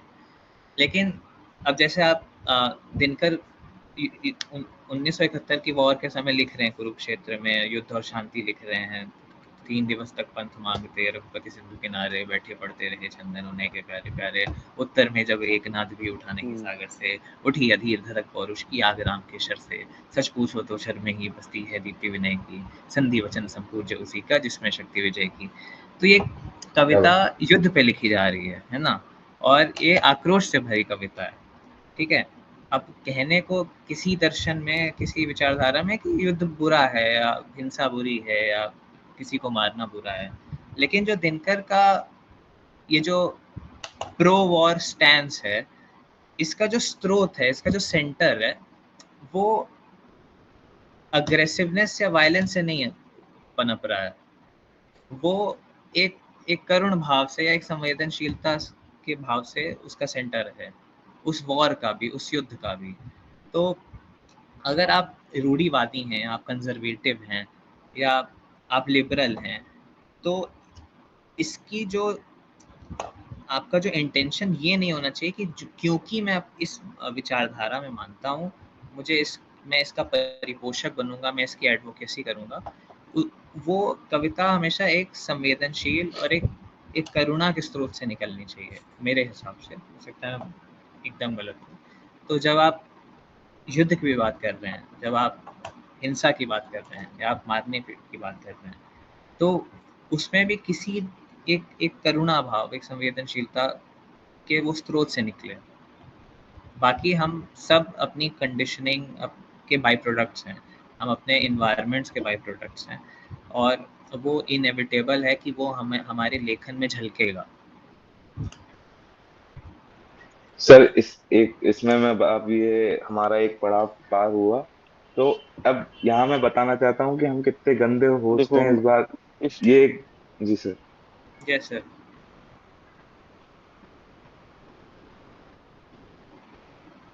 मैं ये कहना चाहूंगा आर्यांश की बात में, अगर समय हो तो मैं एक और बात इसमें ऐड करूं जी जी जी सर कि जी। जो गालिब गालिब का गालिब ने कुछ लिखा है जैसे, तो वो उनके आसपास का बिल्कुल उसमें झलक दिखता है। जैसे उनका एक शेर अगर उठा लें, हर एक बात पे कहते हो तुम कि तू क्या है, तुम ही कहो कि ये तुम ही कहो ये अंदाज़े गुफ्तगू क्या है। ये ठीक गुफ्तगू है। क्या है। अगला शेर सुनो। अगला शेर ये कहते हैं, हाँ, अंदाज़े गुफ्तगू क्या है। अगला शेर है कि जला है जिस्म जहाँ, दिल भी जल गया होगा, भी जल गया होगा। कुरेदते हो अब राख, ते हो जुस्तजू आँख, क्या है। तू ही क्या शायद है। इस शेर की चर्चा और भी बड़े शायर कर चुके हैं। वो, हाँ, कुरेदते हो जो अब राख। और ये इसमें जिस परंपरा की बात की गई है, ये बिल्कुल हिंदुत्व की परंपरा है। हिंदुओं का ये रिचुअल है कि किसी की मृत्यु होगी तो उसके शरीर को जलाया जाएगा, और जलाने के बाद उसके राख को वहां से कुरेदा जाता है, उसकी राख को नदी में बहाया जाता है।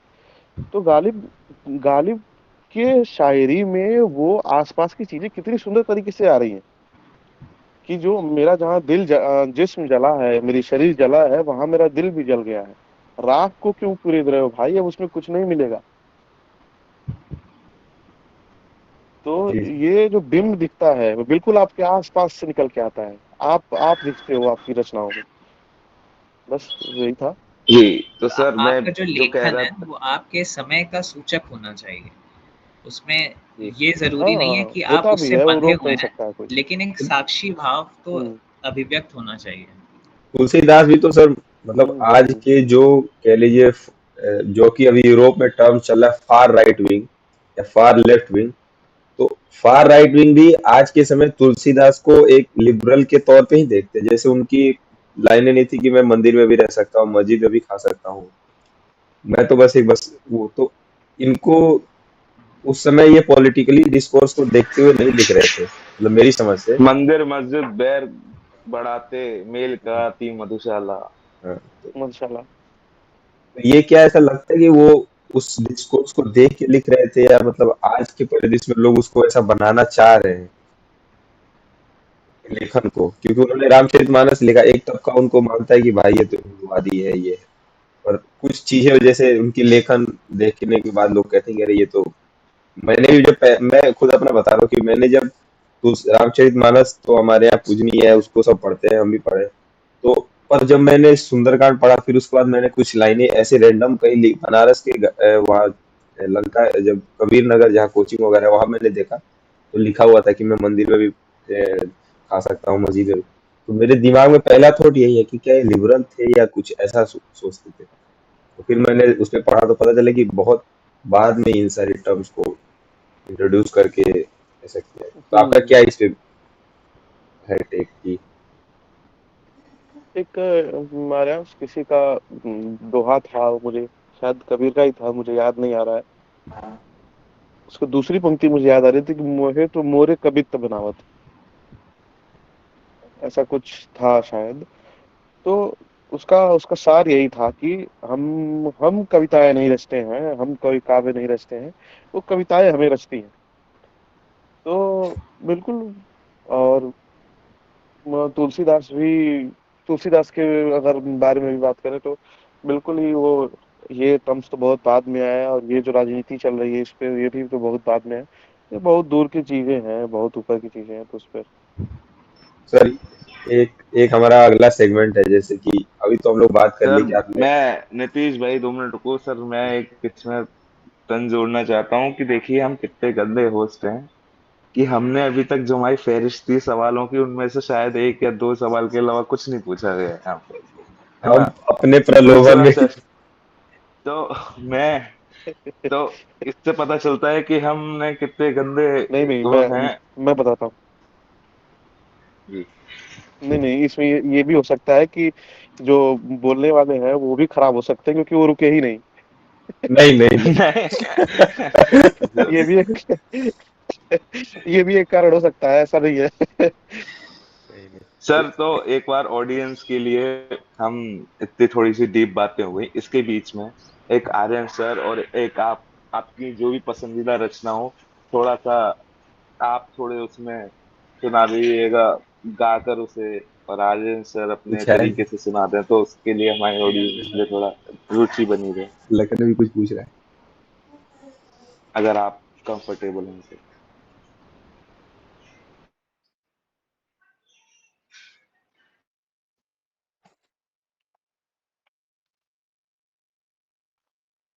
सर की तो मुझे वो वाली लाइनें अभी तक याद है, वो तो भंवरा भी फूलों का हकदार क्या बात है। है। वो जब मैं सुनता हूँ, वो पता नहीं क्यों लगता है कि साला ये तो मेरी बात कर रहे हैं। और चूंकि वो तरन्नुम में था तो गीत की तरह याद हो चुका है मुझे। वो दोहा नहीं है कि राम नाम की लूट है, लूट सके तो लूट। लूट। तो अंकित सर हाँ। आज आए हैं तो हम हमारी वही राम लूट नाम की लें, लूट, हम लोग लूट रहे हैं लूट बस लें। अंकित सर को। जी सर। बड़े दिनों बाद हमारी और जकड़ में आए तो ये इन्हें पकड़। अंकित सर का बड़प्पन है कि वो लुट भी रहे हैं हमसे। हाँ,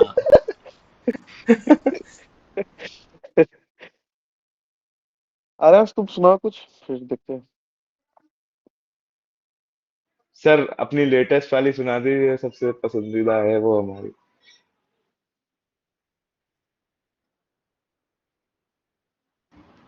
वो तो फिर जावेद अख्तर साहब के हिसाब से बस वो पोएट्री नहीं है तो जी सर, जी सर। सर हाँ देखिए, जो भी है, मैं मनोभाव जिस भाषा में जिस तरीके से आ रहा है, आप बस हमें डिलीवर कर दें। हाँ, बिल्कुल। उसका कोई हम्म, बाउंडेशन नहीं होता मेरी समझ से। अरे यार, मुक्तिवेद, मुक्तिबोध, अज्ञेय, मैं ऐसे कई नाम गिना सकता हूँ, रचनावली है पूरी। वो बिल्कुल मुक्त छंद में ही लिखे हैं उन्होंने। हालांकि छंद मुक्त नहीं होना चाहिए, मुक्त छंद। हो जाए सर कुछ आप। जी जी, खोज खोज लें, हमारी मेमोरी थोड़ी वीक है।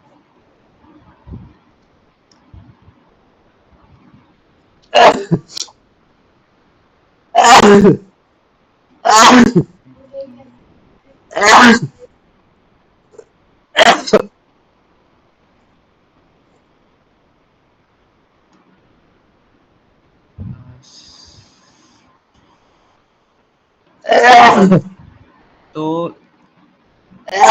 मेरी एक जी छोटी सी सर।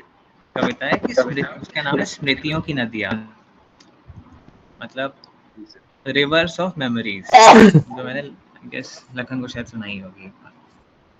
तो मैंने एक बार एक स्टेशन पे देखा कि एक बहुत बूढ़ी अम्मा है और वो शायद अपने जो बेटे हैं उनसे दूर हो गई हैं। वो शायद उनके जो बेटे हैं वो कहीं जा रहे हैं, कहीं गए हैं, कुछ सामान लेने गए हैं, टिकट लेने गए हैं। लेकिन जो अम्मा बड़ी एंग्शियस हो गई हैं, अब वो उनका नाम चिल्ला चिल्ला के ले रही हैं कि मान लीजिए उनका नाम, उसके बेटे का नाम मोनू है, तो वो मोनू मोनू मोनू मोनू मोनू चिल्ला रही हैं। तो उस दृश्य की से जो इंस्पायर्ड एक कविता है, और इसमें दो दो भाग में, एक उन अम्मा की कहानी है और एक मेरी कहानी है, और उन बीच में अगर आप तालमेल बिठा पाए तो, तो स्मृतियों की नदियाँ। जी। ठीक है, तो कहानी है कि आदमी एक था, उसकी अम्मा भी थी। अम्मा बोझिल सी लगने लगी थी उसे, छोड़ आया उन्हें अंधेरी एक रात में, किसी अनजान सुनसान से शहर में। आदमी एक था, उसकी अम्मा भी थी, अम्मा बोझिल सी लगने लगी थी उसे, छोड़ आया उन्हें अंधेरी एक रात में, किसी अनजान सुनसान से शहर में। अम्मा खोजती आज भी अपने उस लाल को, अपनी बूढ़ी सी धुंधली सी आंखें लिए। ये पहला भाग है। दूसरा भाग है कि मैं एक था मेरा बचपना, ज़माना समझता था बोझिल जिसे, वक्त की नाव में ले गया मैं उसे, इन्हीं स्मृतियों की नदियों में जा फेंकने। मेरा बचपन खोजता आज भी अपने उस लाल को, अपनी नन्ही सी मुन्नी सी आंखें लिए। तो क्या वो बात जो, ये दो भाग क्या की बात है कविता सर। थी। क्या बात है और सर, बात क्या बात। इसमें है कि जो वो जो मुझे अम्मा का दृश्य था, वो मुझे लगा कि हमने अपने बचपन के साथ, अपनी निर्दोषता के साथ और अपनी चंचलता के साथ वही काम किया है जो एक बिगड़ैल बेटा अपनी माँ को वृद्धाश्रम में छोड़ के करता है। तो हम सब अपने बचपने, अपने निर्दोषता और अपनी चंचलता के गुनहगार हैं। ये कविता ये प्रयास कर रही है। बेहद बेहद सुंदर कविता थी यारांश, बहुत। जी सर। धन्यवाद। मुझे तो ऐसे भी आरांश की कविता बहुत अच्छी बहुत। लगती है, मैं तो उससे बोलता भी रहता हूँ। बहुत बढ़िया, वास्तव में। और आरांश, और कुछ सर लिखे हो तो अंकित सर कुछ हो जाए। सुनाओ। सर अब आपका हो जाए, मैं हम बहुत देर तक बोलते रहेंगे आपके होते हुए, तो हमको फिर कमेंट्स में गालियाँ अ, पड़ेंगी। हाँ। अरे हाँ। नहीं नहीं। बस। अ, अभी एक हिंदी कविता मैंने लिखी है, बेहद मतलब कुछ ही दिन पहले, बहुत छोटी सी कविता, बेहद 2-4 लाइनों की, कि तबले की तिरकट पर नाचता हुआ एक जमूरा। तबले की तिरकट पर नाचता हुआ एक जमूरा, मुझे दिक्कत इससे नहीं कि जमूरा मैं हूँ, मुझे दिक्कत इससे है कि तबले एक नहीं। हाय, और अरे लखन है, ने क्या बात, क्या क्या बात। अ, शुक्रिया। और लखन ने एक रचना की बात की थी, उर्दू उर्दू गजल है वो सुना देता हूँ। वो है कि किरचियों का जमा यूं मददगार है। क्या? किरचियों कहते हैं शीशे के टुकड़ों को, कांच के सर टुकड़ों को। पहले की 2 लाइन तरन्नुम तरन्नुम में, पहले की 2 लाइन बस तरन्नुम में, सर उसके बाद ये छाया सर साथ है। ये हमने आपके मगर वो स्पेशल सर, उसमें सुना है सर, एक बार हमें वही वाले लहजे में हो जाए जो हमने सुना था प्रत्यक्ष रूप से। सर वो हरा कुर्ता सर, सफेद पजामा है, वो हाथ अरे में माइक, वो हमें याद।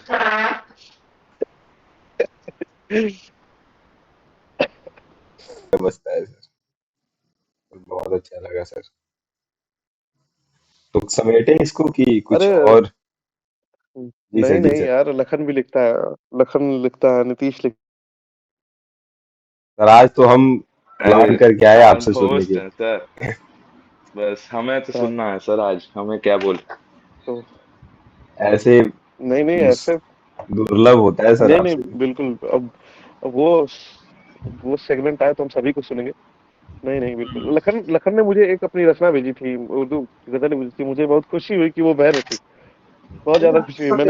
मैं इस बात पे बात भी जी करना चाह रहा था। मेरा अगला सेगमेंट भी वही था कि तो उर्दू शायरियों लखन को सुनाओ। लेकर। हम्म। जी सर।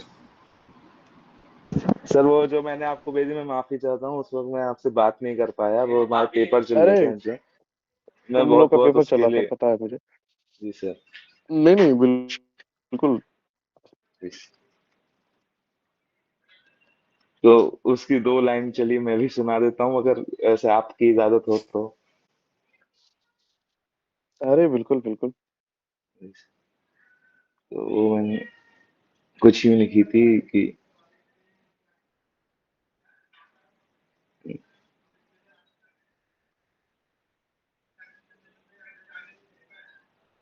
हाँ, तो उसका कुछ यूं था कि इन चिरागों से तू भी कभी जल के देख, इन चिरागों से तू भी कभी जल के देख, बन तू भी जाएगा कभी सोना, चल के देख। कि बन जाएगा सोना कभी पिघल के देख।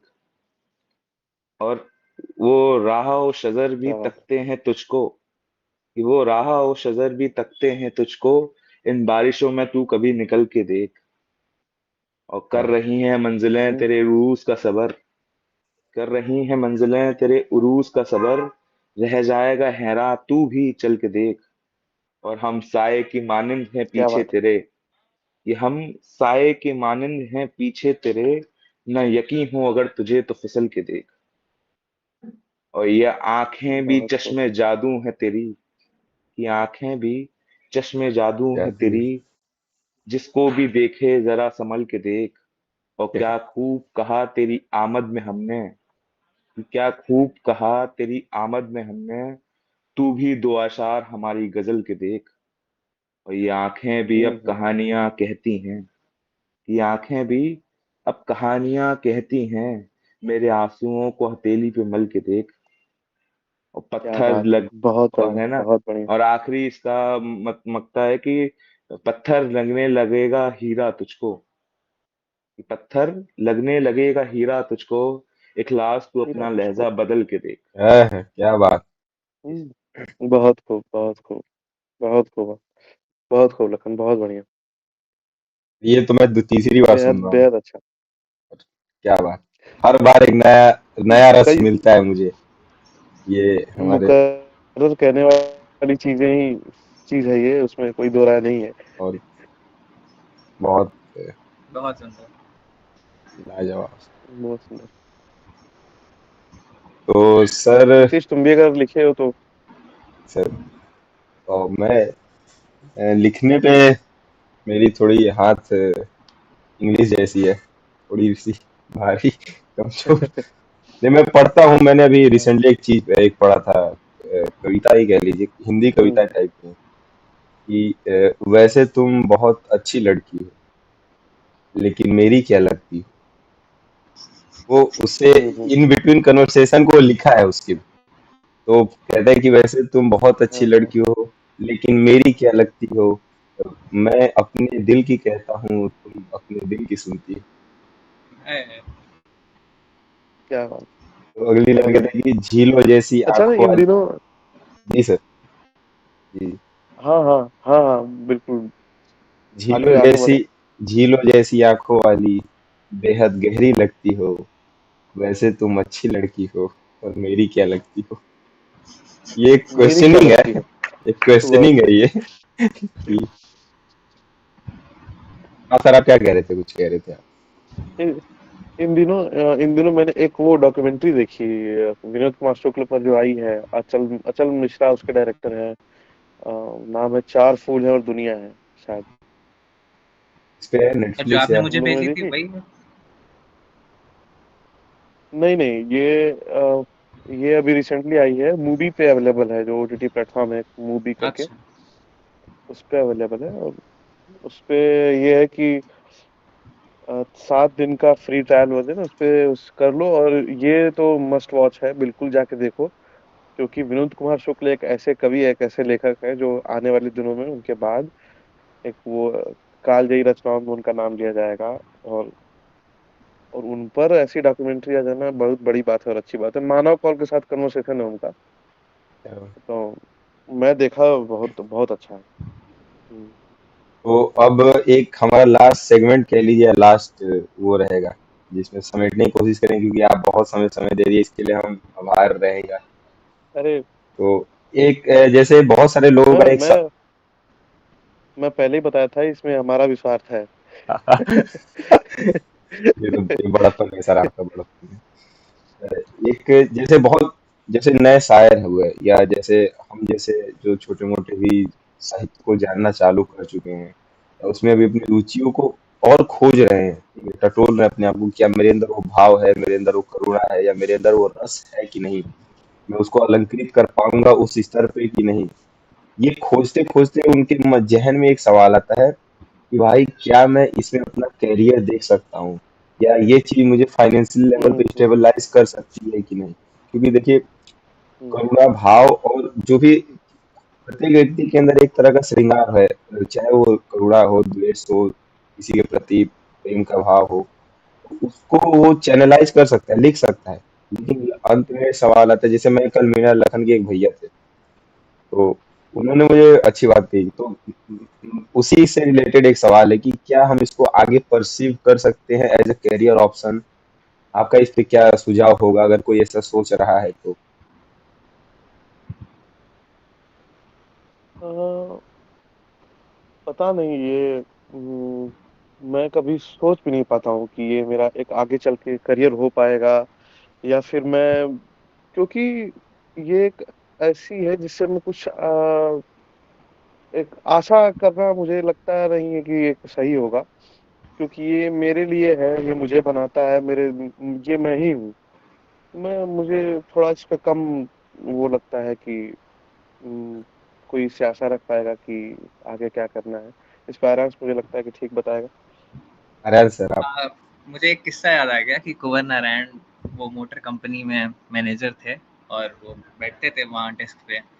तो उनसे बोला गया कि तुम साहित्य लिखते हो, तुम व्यवसाय क्यों करते हो, मतलब मोटर का। तो उन्होंने बोला कि साहित्य का व्यवसाय ना करना पड़े मुझे, इसलिए मैं मोटर का व्यवसाय करता हूँ। क्या बात। क्या तो तो वही। तो और मेरा मानना है कि आपकी जिस सब्जेक्ट, मतलब मजाक के तौर पे, जिस सब्जेक्ट में या जिस फिजिक्स में इंटरेस्ट हो या केमिस्ट्री में इंटरेस्ट हो, जिस सब्जेक्ट में इंटरेस्ट हो, उस इंटरेस्ट को एकदम उसकी हत्या कर देनी हो तो उसमें आप डिग्री ले लीजिए। अगर आपको इंजीनियरिंग में बहुत इंटरेस्ट आता हो हम्म तो उसमें डिग्री ले लीजिए, वो उसकी हत्या हो हम्म जाएगी। या आप किसी के साथ हम्म प्रेम संबंध में हैं और आपको वो संबंध खत्म कर देना है या बिगाड़ देना है, तो आप अभिव्यक्त कर दीजिए कि मैं शादी कर तुमसे प्रेम लीजिए। करता हूँ। शादी कर तो हाँ, तो वो जब ये तक तो ये तो वो हाँ, जब तक बताओ खुद से बताओ, ये तो हो रहा है। कंट्रोवर्शियल बात रहेगी। हाँ, हाँ, तो वो जब तक खुद से कि हो अगर रहा है संबंध उसको खत्म करना होने है तो देना शादी चाहिए। कर लो। बिल्कुल सही बात, बिल्कुल सही बात है। पर सर कुछ एक, मतलब देखिए, सवाल तो ये आएगा ना मन में, क्योंकि अगर उस स्तर पे आपको अपने कला को भी पॉलिश करना है, आपको एजिंग करना है उसको, क्या एक एस्पेक्ट मैटर तो करेगा ना। या तो आपको कि भाई बैकग्राउंड ऐसा हो जो आपके पास है और आप बैठ के लिख रहे हो, और क्योंकि आज भौतिकवादी युग है ना, ग्लोबलाइज्ड वर्ल्ड है पूरा। नीतीश बाबू, इस पे मैं एक लेकिन छोटा सा हल्का सा कुछ बोलना चाहूंगा। जी जी बिल्कुल। आर्यन अंकित सर की अगर वो हो तो मैं कुछ अरे कहूँ बिल्कुल बिल्कुल सब हमारे साथ हाँ है। हाँ, बिल्कुल बिल्कुल बताओ।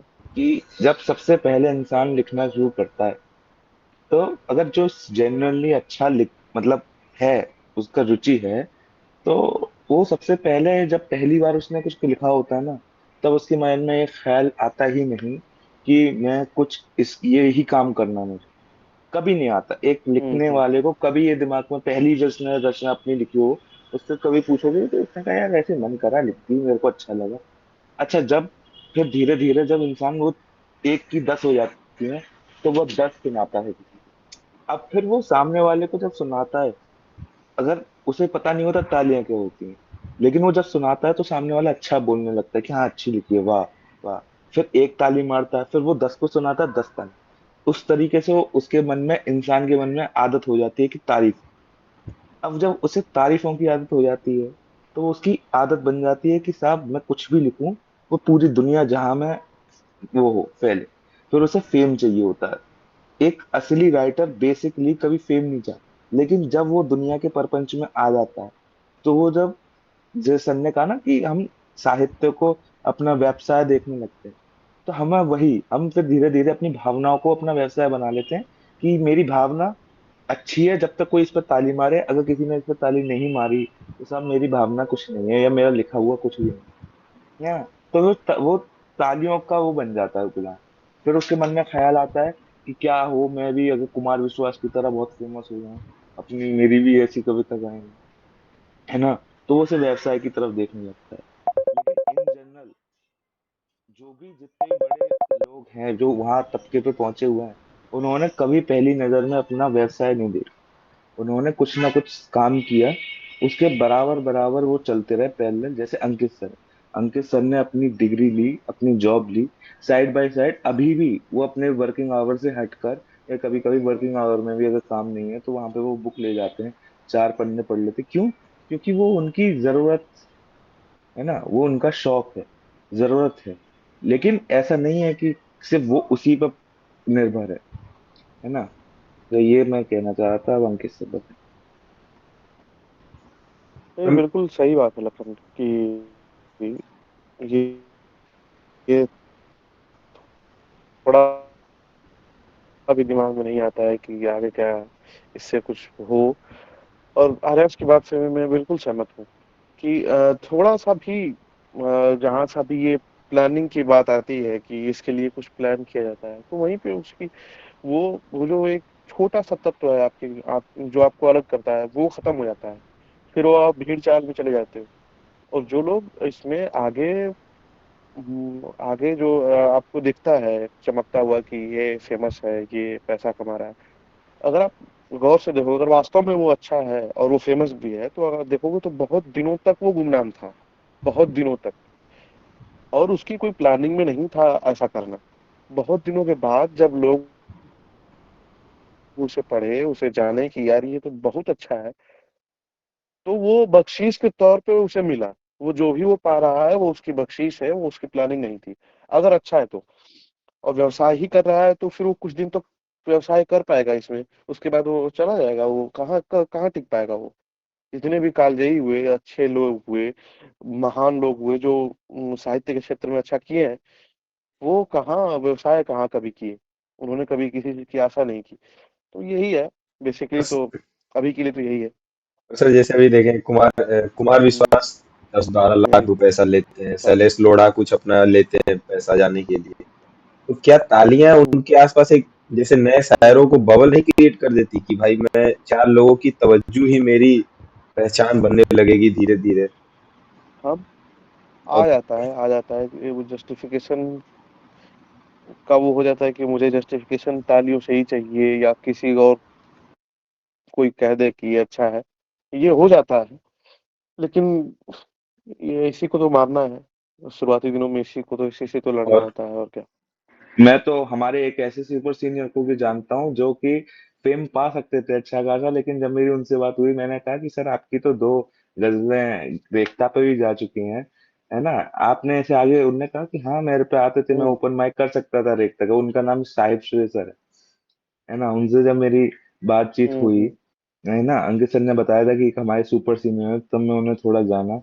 उन्हें मैंने इंस्टा पे कांटेक्ट करा, कनेक्ट हुआ उनसे। उन्होंने कहा कि यार मैं जा सकता था, लेकिन मुझे ये फेम वेम चीजें पसंद नहीं।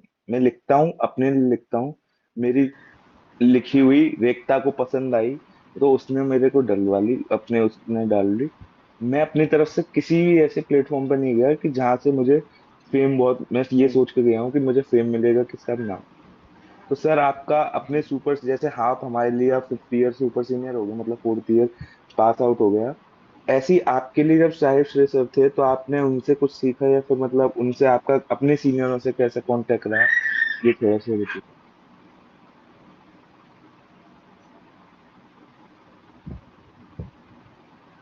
एक जेपी सर थे, जयप्रकाश पांडे सर। बहुत बहुत बहुत ज्यादा हो रहा। और हाँ, मैं कहूँ कि मैं तो एक हिंदी जनित आदमी हूँ, मुझे हिंदी में जाना है।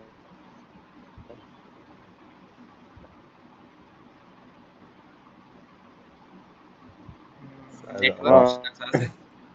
आवाज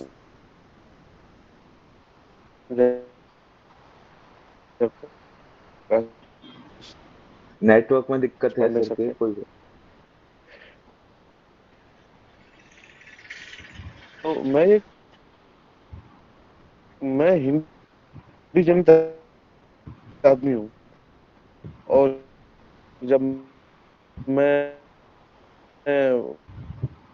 अपने शायद नेटवर्क कॉलेज में आवाज सर आवाज गया, कट। सर आपकी आवाज़ नहीं आ रही। वहाँ की जो कल्चरल सोसाइटी है, फुटप्रिंट्स ज्वाइन किया। मुझे यही लोग मिले, मुझे श्रेयस सर मिले, मुझे जेपी सर मिले। और मैंने देखा कि उर्दू की जो ये गजल और शायरी की विधा है, ये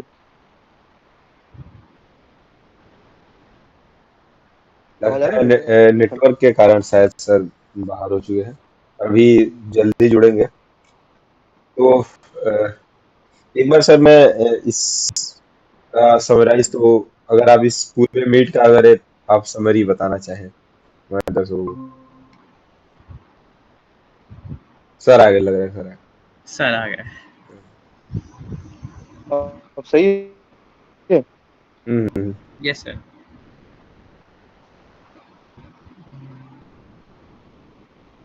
अब सही है?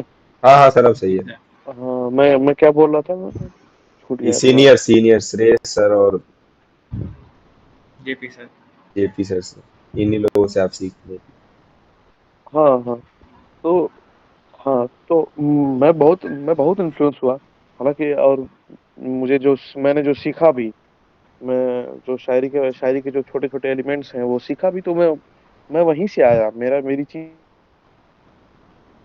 वहीं से आई। तो असर तो पड़ता ही है, बिल्कुल। वो गाइडेंस बहुत जरूरी है किसी न किसी का। जी सर। जितने हमारे दर्शक सुन रहे हैं, हम लोग जेपी सर थे, साहब से सर थे, वो हम लोग इसलिए कह रहे हैं क्योंकि वो कॉलेज में थे। हम्म। वो अभी भी सही सलामत अपनी अपनी जगह जीवन में है। एक अंतिम सवाल लेंगे, एक और उसके बाद हम इसको समराइज करेंगे, क्योंकि मुझे लग रहा है ज्यादा समय हो गया और हमारी ऑडियंस उस स्तर। हाँ तो एक हाँ। मेरा अंतिम सवाल है कि क्या सर, जैसे कि आप एक टेक वर्ल्ड में भी काम कर रहे हैं, ठीक है, तो इसका कोई एज है उस एरिया में आपके हिसाब से, कि मतलब इस चीज का आप यूज कर सकते हैं, जो हम साहित्य पढ़ रहे हैं, जो हमारी वो कह लीजिए आप एक वक्ता भी है, तो आपको क्या लगता है कि इसका यूज उधर हो सकता है, कुछ टेक वर्ल्ड में कुछ इसके मायने भी मैं हैं समझा उसके? नहीं।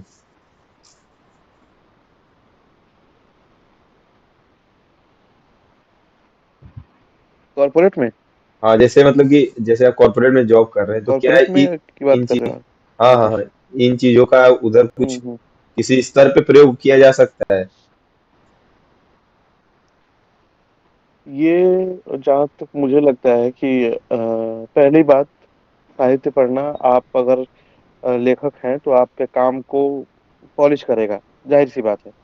दूसरा काम ये करेगा कि आपके निजी जो बोलचाल है, निजी जो काम है आपका, वो उस पर असर डालेगा। आप खुद एक बेहतर अपना स्वरूप बनेंगे। तो जब खुद आप अच्छा बनेंगे तो कॉर्पोरेट में तो इंडिविजुअल की ही पूछ है, और तो बिल्कुल असर दिखेगा उसमें, वो काम आएगा। और सर मेरा इसका इसमें कोई जस्ट दो राय नहीं रिवर्स है। आपसे सवाल है इसका कि वैज्ञानिकता हुँ, और जो आपका इंजीनियरिंग का बैकग्राउंड है, जो आपका गणित का और साइंस का हुँ। बैकग्राउंड है, वो क्या उसमें वैज्ञानिकता और काव्यात्मकता में आप कोई इंटरसेक्शन देखते हैं, और आपके लेखन में आपका इंजीनियरिंग बैकग्राउंड या आपकी वैज्ञानिकता का आपको असर दिखता है?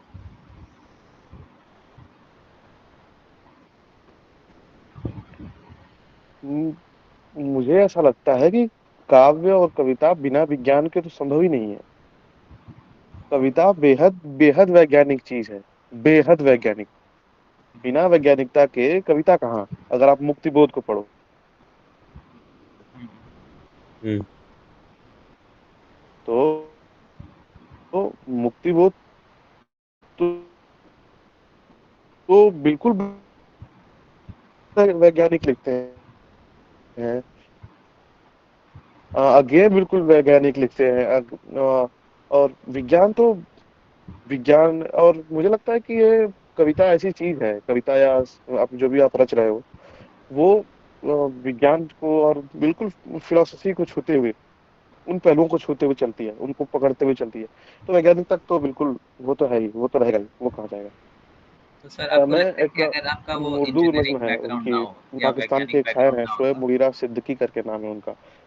उनकी एक नज़्म है, आप लोग जाके पढ़ना, रायगानी करके। जी, ठीक।